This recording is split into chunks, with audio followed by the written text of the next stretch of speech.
Welcome to our lecture on the Theosymbolic Code, one of the 4 codes of preaching. Every preacher has a theological worldview. There are 2 aspects of this word, world and view. A preacher's theological world is what I call their operative theology, or the theology within their theology that is preached.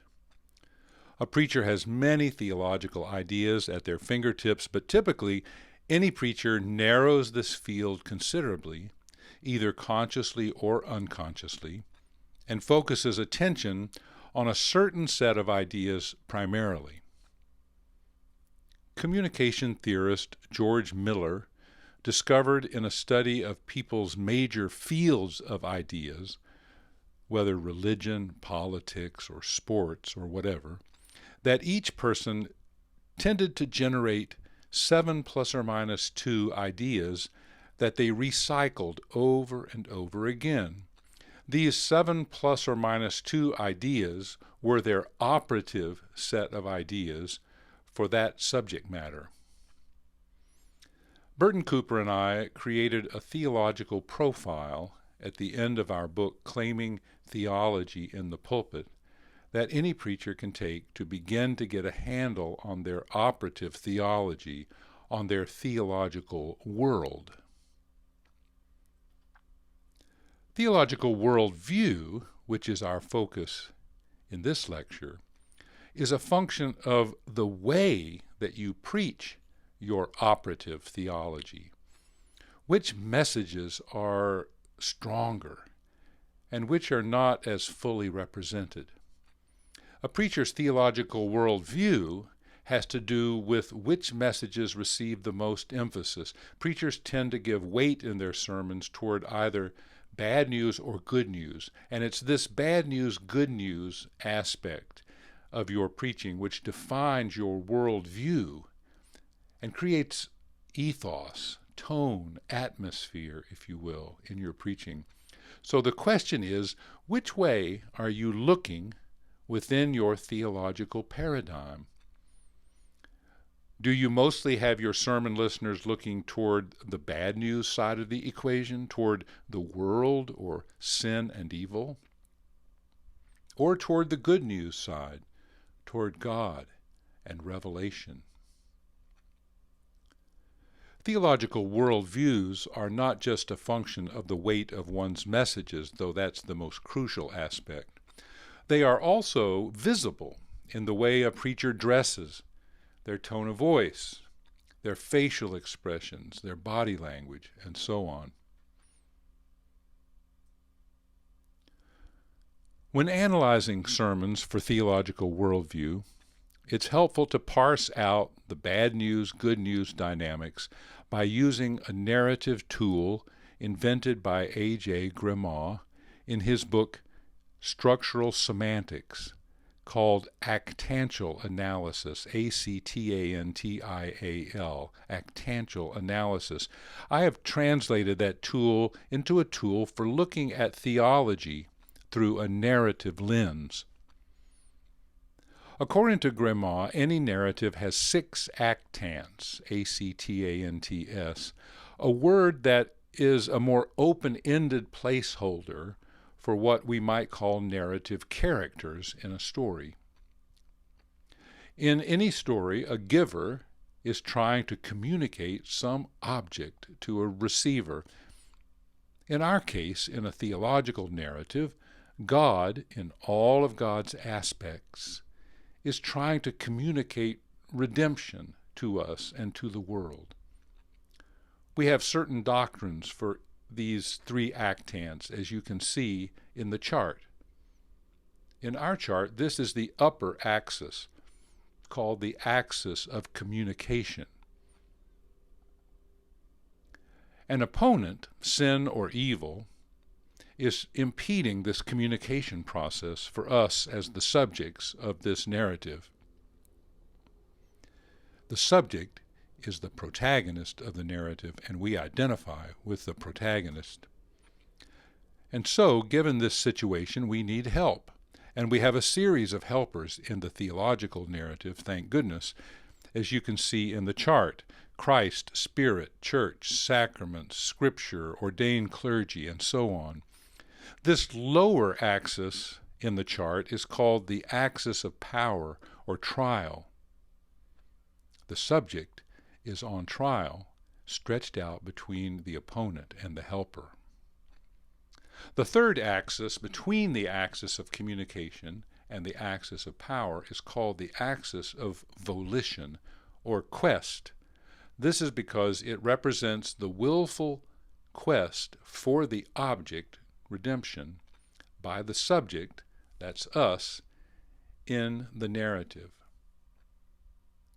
As we will see in a minute, this little actantial chart can be a useful tool for analyzing the theology and theological worldview in a sermon, at least at the level of the sermon's composition.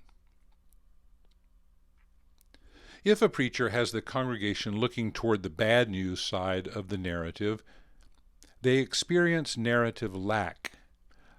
I call this a negative worldview, but it's important not to think of negative as bad.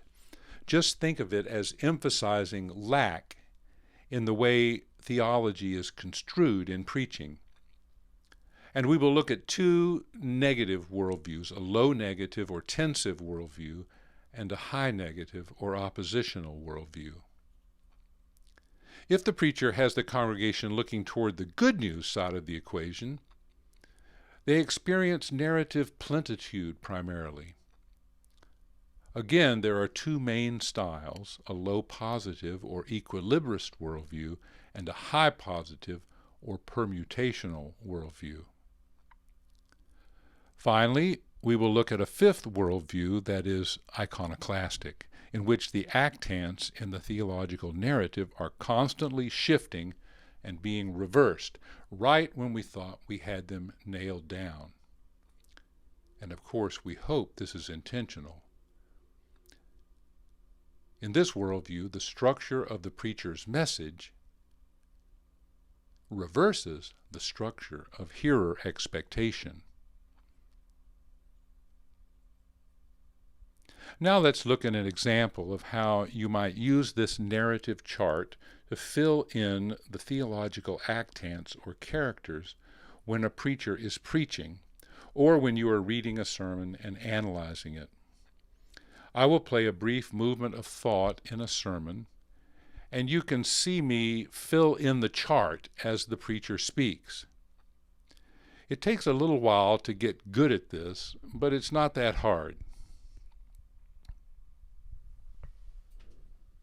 Following his baptism, Jesus went into the wilderness and he fasted for 40 days and he was tested by the devil. In verse 3, we find Satan saying to him, "Jesus, if you are the Son of God, turn these stones into bread."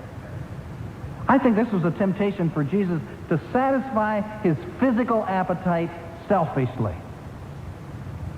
Satan was saying, "Jesus, you're hungry. You have supernatural powers. Don't wait for God to provide food. Use your power to turn these stones into loaves."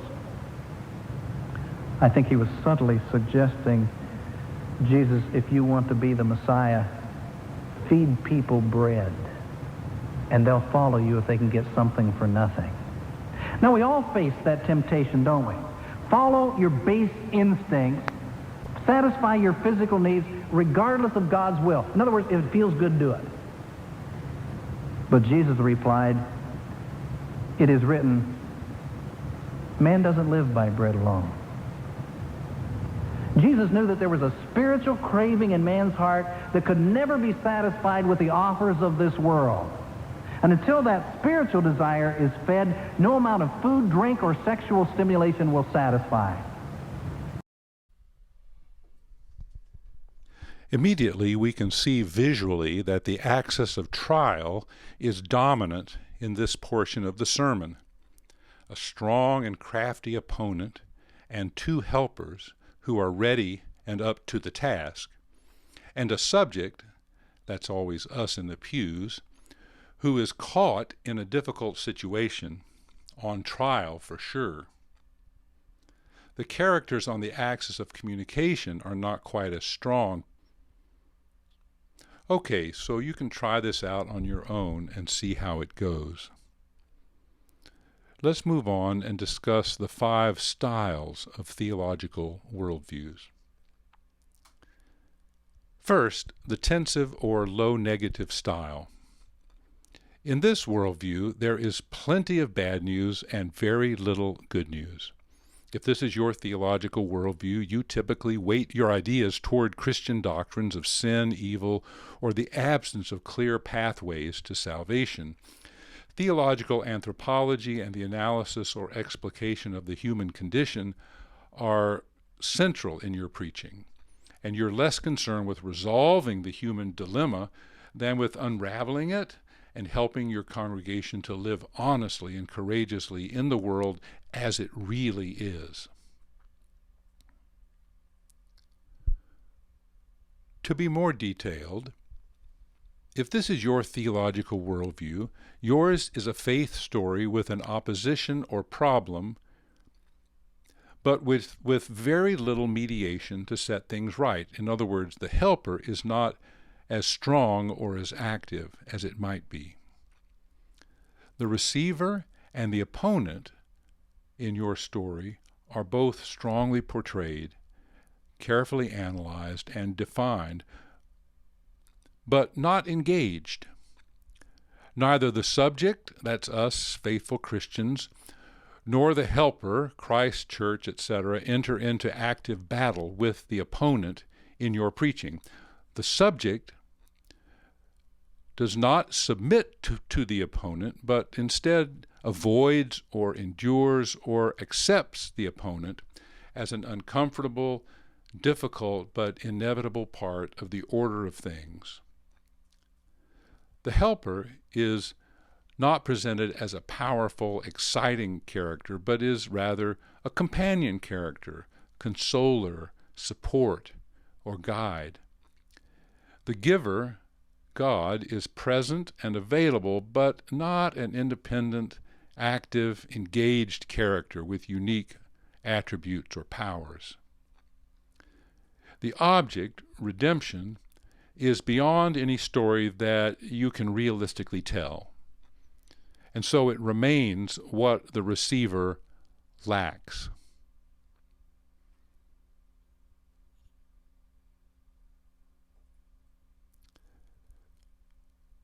There are several potential problems with this style, the first of which is that it can communicate some pessimism, some lack of conviction, or even theological insecurity. Secondly, it can degenerate into a kind of moralism. Since there's no mediation, a weak helper, sin and evil are leveled into a set of moral failures that we just have to deal with on our own. And thirdly, preachers can intentionally limit the helper in the story. I call this dogmatic tension. The preacher treats all images of resolution as merely consolation. The preacher rigorously and suspiciously limits the power of all potential mediators and helpers and pares down the influence of God, Christ, church, and Bible to just a bare minimum. This is a preacher who has an intense fear of heroics or martyr complexes or unrealistic action, and this kind of preaching can become reductionistic. Potential strengths. First of all, this style celebrates authenticity and honesty. The good news is embedded not in the sublime or the beautiful or the heroic, but in the authentic, in life as it really is. And secondly, the preacher in this style makes no pretentious, sentimental, or fantastic claims. And this can be a corrective for delusional theological worldviews. Now let's take a look at one or two examples. Remember to pay attention not only to the message, but also to clothing, gestures or lack of gesture, facial expressions, body language, tone of voice, and so on. Why do we do what we do? How does it fit? into our covenantal relationship with God, and how do we play by the rules? We spend so much time learning the corporate games, the political games, the social games.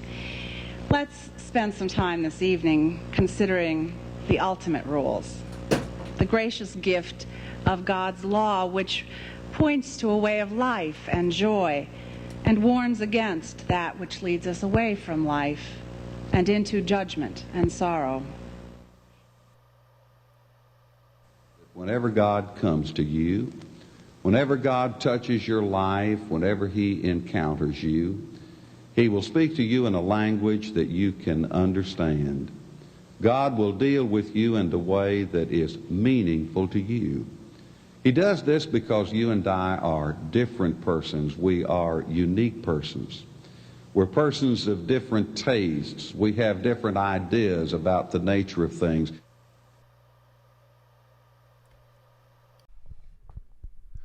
The second negative style is the oppositional or high negative style. In this style, once again, there's plenty of bad news, but here the bad news is confronted or opposed. Similar to the tensive style, the preacher will be realistic about sin and evil, but if this is your style, instead of simply accepting or acknowledging the reality of sin and evil, you now heroically step out and oppose sin and evil. And so if this is your style, you'll weight your ideas theologically towards showing how bad news is confronted or opposed by those who are courageous bearers of good news.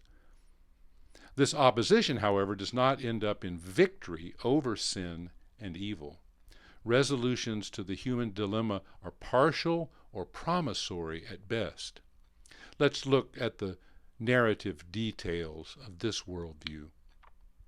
So looking at the actantial chart, if this is your style, your faith story is about an opposition or problem that is actively engaged, but in which mediation by the helper is tragic or failing. Failing means simply that the resolution of narrative tension is pursued, but only partially achieved, if at all.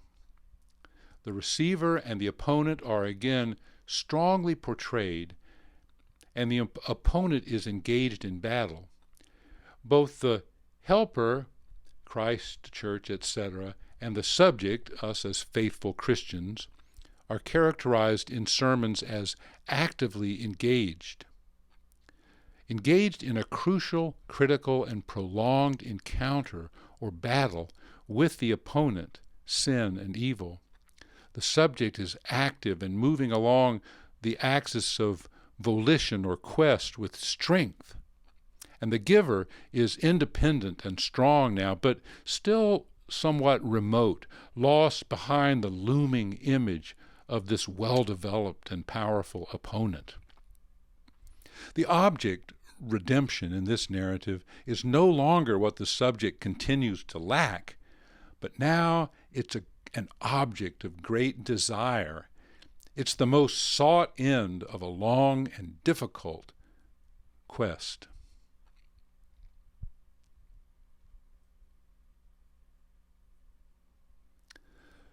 There are a couple of potential problems with this worldview. First, Manichaeism, a kind of dualism. What was potentially moralistic wrist-slapping in the tensive style can be elevated to a simplistic dualism between good and evil, heroes and villains. Opposition, in other words, becomes an end in itself, and the quest for redemption is lost. We just have opposition. Secondly, this style can lend itself toward promoting a communal martyr complex. This style can be used in service of a negative focus on heroic self-sacrifice for its own sake, forgetting that the narrative is not just about questing for its own sake, but that it is in fact going somewhere, and that progress is in fact possible. A couple of potential strengths. First, this style focuses in on immediate narrative action in the here and now. Congregations are invited to become part of energized quests or journeys that can lead to remarkable change or even transformation. Second, this style involves a realistic assessment of the limitations of human action and the nature of human finitude without resignation or a sense of defeat. Let's see one or two examples. They don't even have the freedom to vote to celebrate. They don't even have the freedom to vote for nonviolent ways of trying to address their problems. I believe Christians everywhere ought to bear the burdens of those who are in bondage. And if Jesus should set us free, we ought to vote on their behalf. My desire is to see churches and synagogues and mosques all around the world hold a day of referendum. Old-fashioned Christianity did have in it something deep and powerful which modern-day liberal Christianity often misses. And what I want to do this morning, therefore, could be summed up as follows. I don't want to surrender the field of Christianity to resurgent fundamentalism or neo-apocalypticism. From time to time, therefore, we have to challenge these positions. Next, we move on to the first positive style, the equilibrist or low positive style. In this style, bad news has already been overcome by good news. Bad news is strong and burdensome, but ultimately unable to present an overwhelming challenge to the good news that you are preaching. If this is your style, you are convinced that the good news has already resolved the essential problems at the core of the human dilemma, and the preacher's task is to preach the congregation toward this realization. Let's look at the specifics by using our narrative chart. If this is your worldview, your faith story tells of a successful mediation which nullifies the impact of the story's central problem or lack. The receiver is experiencing healing or restoration. Indeed, your story works from the axis of communication toward the axis of trial. It assumes the already of redemption in its telling. Despite the bad news, the good news always counterbalances and restores equilibrium. The subject, the faithful Christian, acts with confidence that there is adequate help available to prevail. Confrontation with the opponent is serious but not prolonged. Helper, Christ, Spirit, Church, etc., and Giver, God, emerge as independent characters with unique powers of their own. The helper is characterized as adequate to the situation at hand. The object, redemption, is not what the receiver lacks, that's the tensive style, or what the subject desires, the oppositional style. Rather, it is now what the giver is freely giving.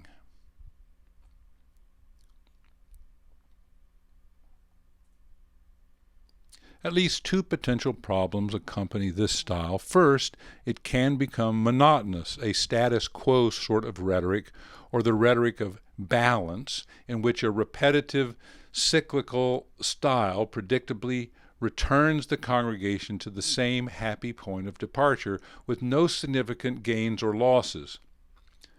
Consolation for the already consoled, this is sometimes called. We might think of the thermostat, redemption as the restoration of balance or functionality. And second, there can be a loss of energy in this style in both the depiction of bad news and good news.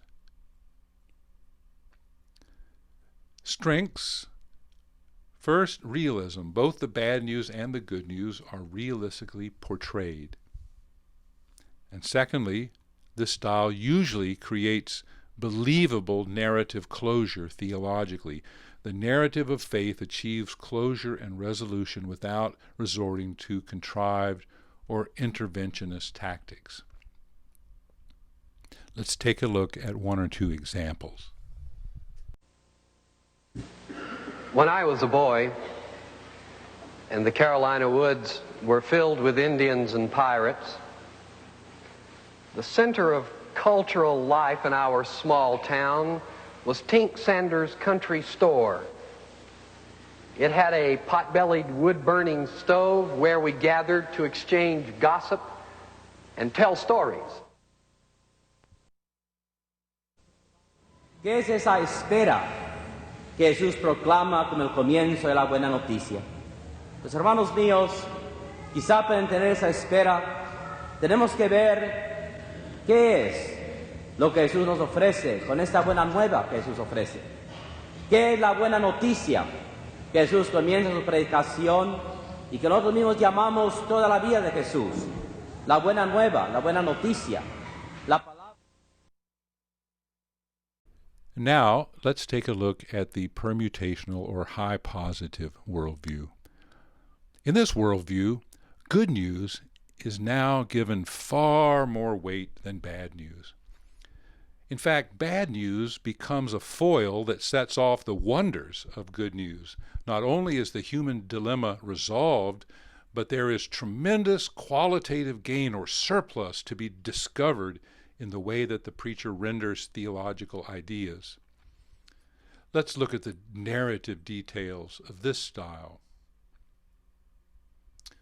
If this is your theological worldview, yours is a faith story with a successful mediation that not only nullifies the impact of the story's central problem, but also establishes a significant gain or increase, permutation, if you will, over the initial state within the story itself by the receiver. The opponent, sin and evil, is not a significant narrative character and serves mostly as a foil or to set off the communication of the object, redemption by the giver, God. The subject, the faithful Christian, is strongly now allied or even identified with the helper, Christ, church, spirit, and so on. There's a powerful symbiosis, if you will, between the subject and the helper. And the helper now has unique and superabundant powers which can exploit the opponent's presence to great advantage. The giver, God, is a donor now of unexpected and lavish gifts. It is something exceptional and superlative, a state of surplus.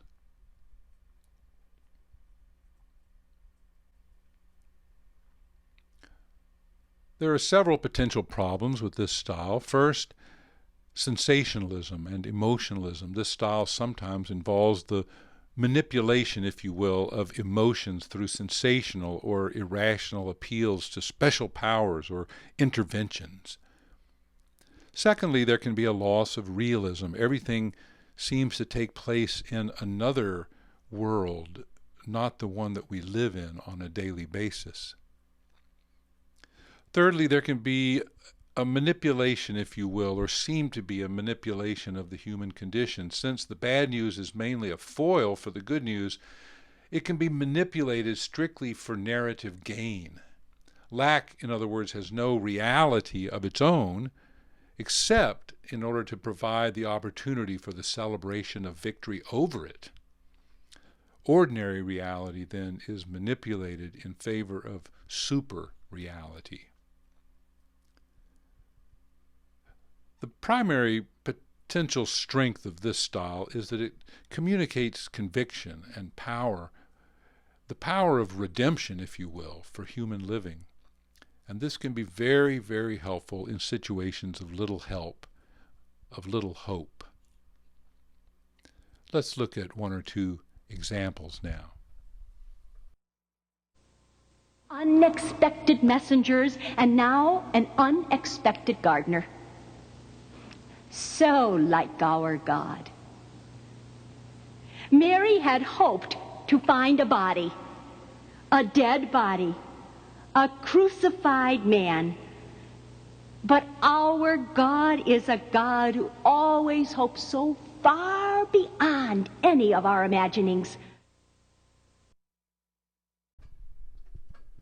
We come now to our fifth worldview, the iconoclastic worldview. In this worldview, the preacher works a reversal on certain commonly held theological assumptions or ideas within the congregation.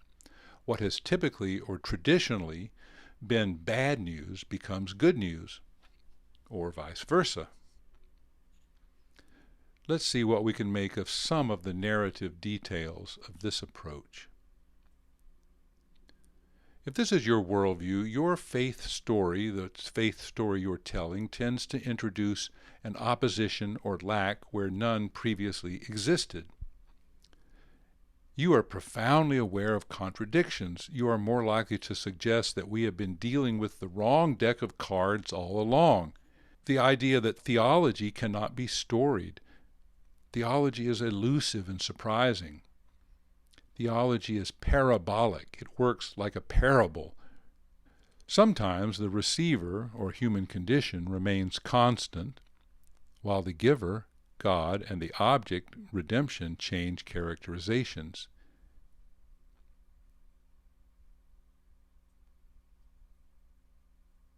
At other times, the giver, God, remains constant, while the object, redemption, and receiver, human condition, change.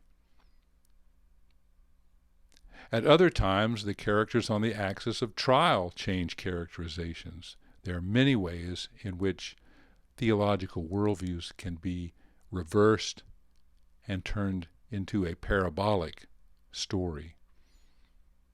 You might look at John Dominique Crossan's work on parables of reversal in his book, The Dark Interval. There are three potential problems with this style. First, irrationality, inadvertently communicating that the Christian faith story is completely contradictory to the world of human common sense or reason. Second, chameleon Christianity, communicating that Christianity shifts and changes so much that it becomes virtually unidentifiable. And third is the problem of the preacher as the permanent revolutionary.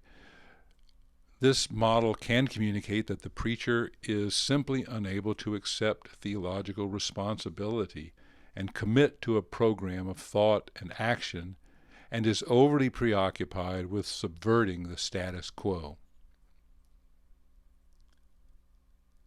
Potential strengths. First, this worldview reminds a congregation of the limited and fragile nature of all theological worldviews and the limits of human knowledge before God. And secondly, it can reopen atrophied worldviews that a congregation has gotten stuck in or bogged down in, and allow new sunlight to flood in. Let's look at an example of iconoclasm. The preacher and I said, you know, these lay people, what can you do with them? I got a letter here that claims that you stood up in divine service and prayed for Osama bin Laden. And I just wondered how I should respond. And he said, yeah, I did. I said, you did? Well, let me tell you, the lay people don't know how to take that kind of stuff. They don't come to church for stuff like that. And he said, Bishop, just for your information, just to put things in context, I believe that the Jew that was tortured to death by the government, the same one who commanded, you pray for your enemies, you bless those who persecute you. I happen to believe he was the Son of God. I said, all right, thank you. Good to talk with you. Yeah. Okay, to summarize, there are 5 theological worldviews based on the weight given by the preacher to certain actants or message systems within their preaching, or how those actants are organized or reorganized. This can be easily analyzed, I believe, by using the actantial chart, and ideally a preacher would analyze at least a year's worth of sermons to get a full perspective on their theological worldview. One final note: in my experience, one's worldview is the most difficult element in one's preaching to actually change. Worldview seems to be deeply ingrained in who we are and is usually changed only through significant life upheaval of some sort, whether traumatic or inspirational. By and large, however, one's theological worldview seems to be fairly intractable. This means that worldview is not as amenable to strategic practical theology, to making adjustments based on one's situation or context. It's not impossible, but it's much, much more difficult. And this brings us to the end of our lecture